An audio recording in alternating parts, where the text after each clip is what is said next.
This is it. The event that will change the Marvel Universe forever. The end of the Fantastic Four. Gosh, I'm so sick of marketing like that. You know it's never the end. It's something that just makes your eyes roll at this point. But this is the final Fantastic Four comic before they went on a hiatus.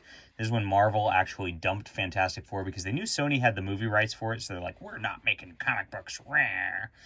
And it was kind of sad. So then is Fourever Get It by James Robinson and Leonard Kirk.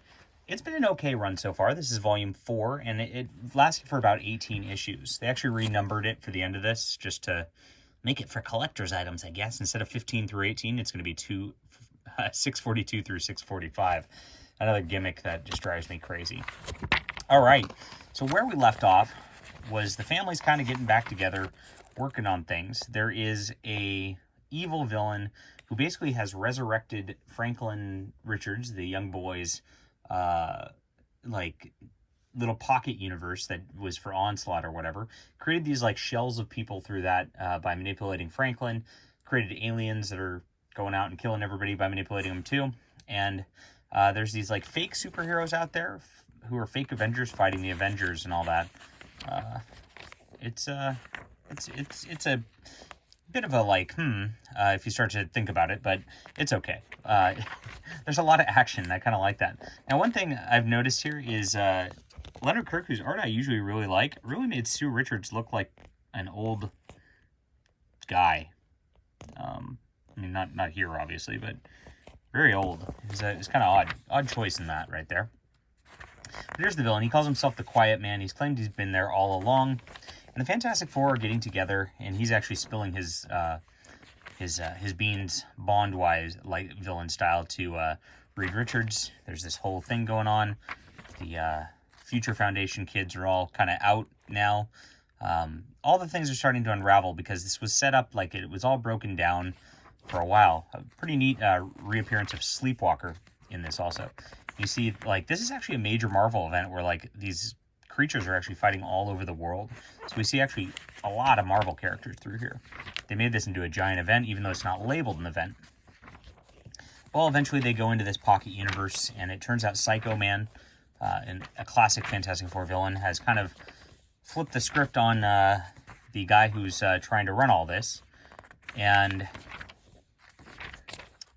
he's launching an attack from there in order to try to take over the world. And Fantastic Four works together to try to fix it. Johnny Storm's powers come back. It's been gone for a while. Again, I'm trying to do this pretty quickly, as it is a pretty quick story. Again, I like the action art quite a bit. Leonard Kirk does a very good job on that for the most part. Just it was an odd choice for Susan for a few of those panels. Maybe they were rushed. I don't know. And Reed Richards kind of figures out like some pseudoscience-y way to close off that dimension and get rid of the creatures that are everywhere. Here's Johnny Storm in a double-page spread. He's not had powers this entire run of 18 issues, so it is kind of a big deal that he's got them back. And then they finish it, and that's the end. After that, we get like these little vignettes, and there's a vignette of each one of the characters. This one brings back an old girlfriend of Johnny. We have a farewell to the Fantastic Four sort of deal. This one's for Sue. She's hanging with her son. And then there's one of Reed hanging with his daughter. After that, there's just some, a lot of filler stuff too. The Thing, he's cleaning up the mess from the deal before.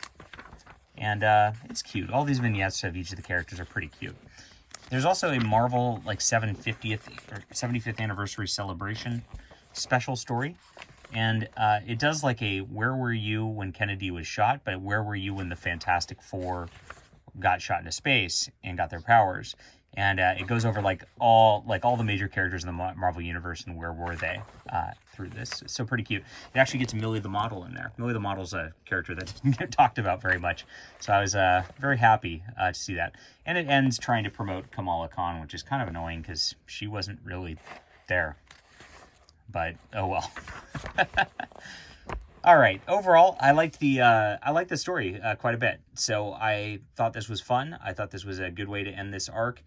This was, I guess, you look and you've got, since Heroes Reborn, there were a few runs. There was Dwayne McDuffie, who did okay. Mark Millar did okay. There was the Heroes Reborn early stuff. I forget who wrote. I think it was Scott Lobdell. Kind of forgettable stuff. Mark Waid did a great job on his run. And then this is probably the second best I've read in the modern era. I didn't like Hickman as much as everybody else did, and I thought Fraction was a train wreck. But this is it. And then after this, reading-wise, there's like a Thing in Human Torch series or something like that. And then Dan Slott restarts it like a couple years ago. So this was it before the break, and this is some of the last prior to like modern Fantastic Four that exists. And I think it's like an 8 out of 10. It's good. It's a little above average, and I enjoyed it. All right, hit the like and subscribe button. Let me know what you think about this. We'll be back soon.